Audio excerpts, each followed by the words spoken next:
Hello, എല്ലാവർക്കും നമസ്കാരം. ഇന്ന് ഞാൻ ഉണ്ടാക്കുന്നത് പാവയ്ക്ക മോര് കറിയാണ് കേട്ടോ. അതിനായി ഞാൻ എടുത്തത് 2 ചെറിയ കയ്പക്ക എടുത്തിട്ട് ഇതാ കനം കുറച്ചിട്ട് നീളത്തിൽ അരിഞ്ഞെടുത്തിട്ടുണ്ട്. പിന്നെ വേണ്ടുന്നതാണ്, പിന്നെ അതിലേക്ക് ഒരു തക്കാളിയും കൂടെ ചേർക്കുന്നുണ്ട്. ചെറിയൊരു തക്കാളി കനം കുറച്ച് നീളത്തിൽ അരിഞ്ഞെടുത്തിട്ടുണ്ട്. പിന്നെ 2 തണ്ട് കറിവേപ്പില, ഒരു 5-6 ചെറിയ ഉള്ളി, പിന്നെ തോലിയൊക്കെ കളഞ്ഞ് നീളത്തിൽ അരിഞ്ഞെടുത്തിട്ടുണ്ട്. അതുപോലെ തന്നെ ചെറിയ കഷ്ണം ഇഞ്ചി പൊടിയായി അരിഞ്ഞെടുത്തത്, പിന്നെ ഒരു 5-10 വെളുത്തുള്ളി അല്ലി അത് നീളത്തിൽ അരിഞ്ഞെടുത്തിട്ടുണ്ട്. പിന്നെ വേണ്ടുന്നത് 3 പച്ചമുളക്, നല്ല എരിവുള്ള പച്ചമുളക് എടുക്കാൻ ശ്രദ്ധിക്കണം. പിന്നെ വേണ്ടുന്നതാണ് ഒരു നുള്ളു ഉലുവ എടുത്തിട്ടുണ്ട്. അതുപോലെ തന്നെ 2 വറ്റൽമുളക്, 1/4 ടീസ്പൂൺ പിന്നെ മഞ്ഞൾപ്പൊടി, 1 ടീസ്പൂൺ കടുക്, പിന്നെ എടുത്തത് 1/2 ലിറ്റർ തൈരാണ്. അത് ഞാൻ ആ തൈരിലേക്ക് ഒരു 1/4 ഗ്ലാസ് വെള്ളം കൂടെ ഒഴിച്ചിട്ട് ഒന്ന് മിക്സിയിലൊന്ന് പൾസ് ചെയ്ത് എടുത്തിട്ടുണ്ട്. അപ്പോൾ പാവയ്ക്ക മോര് കറി ഉണ്ടാക്കാനായി ഞാൻ ഒരു ചട്ടി അടുപ്പത്ത് വെച്ച് ചൂടാക്കി എടുത്തിട്ടുണ്ട്. അതിലേക്ക് നമുക്ക് 1 ടേബിൾ സ്പൂൺ വെളിച്ചെണ്ണ ഒഴിച്ചു കൊടുക്കാം.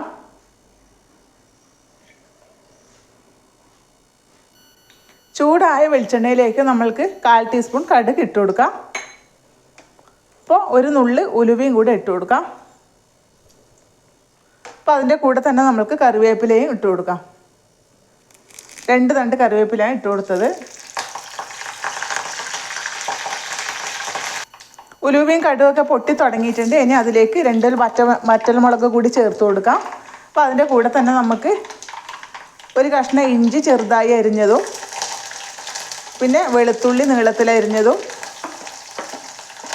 പച്ചമുളക്, അതുപോലെ തന്നെ ചെറിയ ഉള്ളി നീളത്തിൽ അരിഞ്ഞതും ഇട്ട് കൊടുക്കാം. അപ്പോൾ ഇത് നന്നായിട്ട് നമ്മൾക്ക് ഇനി ഒന്ന് വഴറ്റിയെടുക്കാം.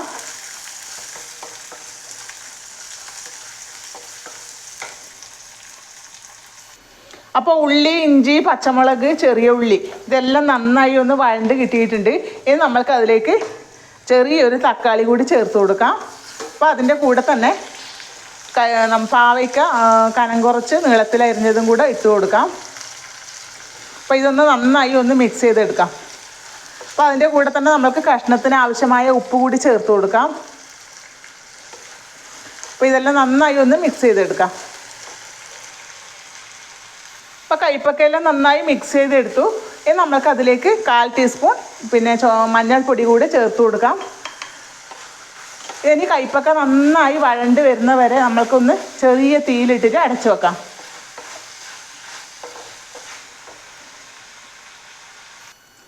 അപ്പോൾ പാവയ്ക്കെല്ലാം നന്നായി ആ എണ്ണയിൽ കിടന്നിട്ട് തന്നെ നന്നായി വെന്ത് വന്നിട്ടുണ്ട്.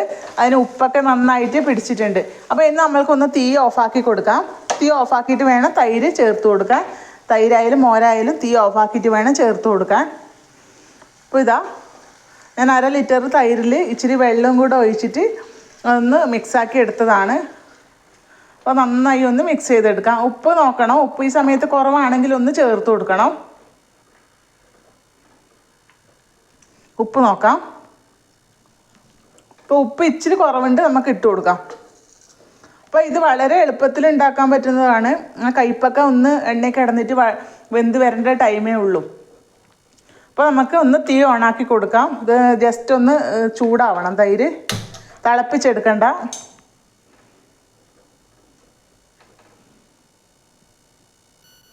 അപ്പോൾ ഇതാ തൈര് ഒഴിച്ച് കൊടുത്തതിന് ശേഷം നന്നായി ഒന്ന് ചൂടായി വന്നിട്ടുണ്ട്. ഞാൻ തീ ഓഫാക്കി കൊടുത്തു.